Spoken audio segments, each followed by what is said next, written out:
Donald Trump loves to brag about strength, and his supporters are fed a steady stream of that same refrain night after night, that the Dow is up, GDP is strong, unemployment is low, and everyone is thriving.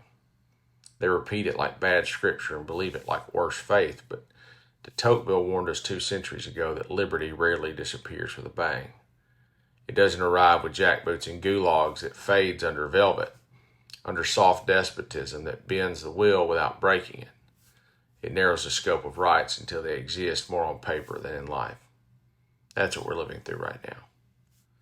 Rights are still written in the Constitution, but their exercise is fenced in by cages built of law and regulation. You can speak, but only in designated spaces. You can vote, but only after clearing new bureaucratic hurdles. You can protest, but only at times and places approved by permits. The laws were meant to be shields that protected the people and are now being fashioned into cages that hem them in. And the worst part is that this happens so slowly that many don't feel the steel closing in around them. They're told it's safety or order or prosperity.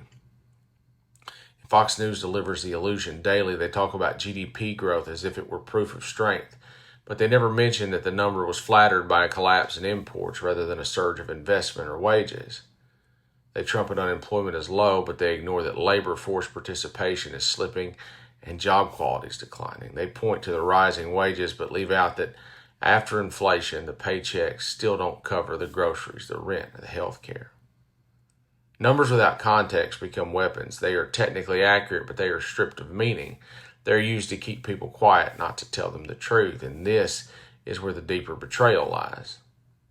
Because there is a number in America, a line where the system begins to tilt fully in your favor, and it's around $10 to $12 million in net worth. At that point, it's where you enter the top 1%. That is where the Republican benefits package truly kicks in. And at that level, you live off assets, not wages. You borrow against your portfolio and pay no taxes. You pass fortunes to your heirs untouched. You enjoy lower rates on your investment income than a teacher pays on her labor. Below that line, you may get scraps and a marginal tax cut here and there, but they're mostly talking points.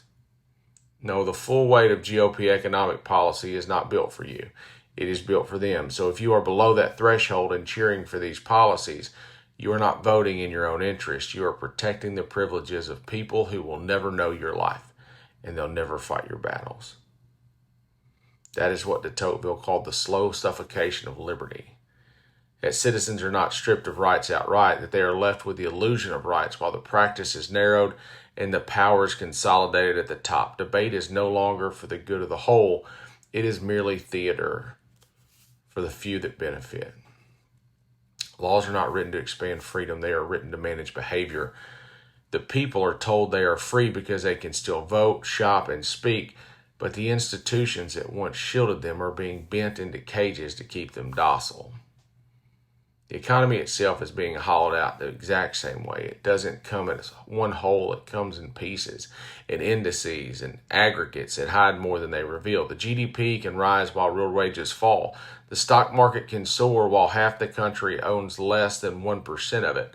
Farm income can look stable while family farms are buried in debt. These are not lies. They are partial truths weaponized into propaganda. They are the talking points that keep the crowd cheering while the foundation beneath them crumbles. And the supporters that buy into this narrative aren't evil.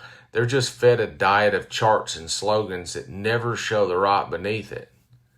They don't see the slow grind of soft despotism, the narrowing of rights that haven't yet reached their doorstep.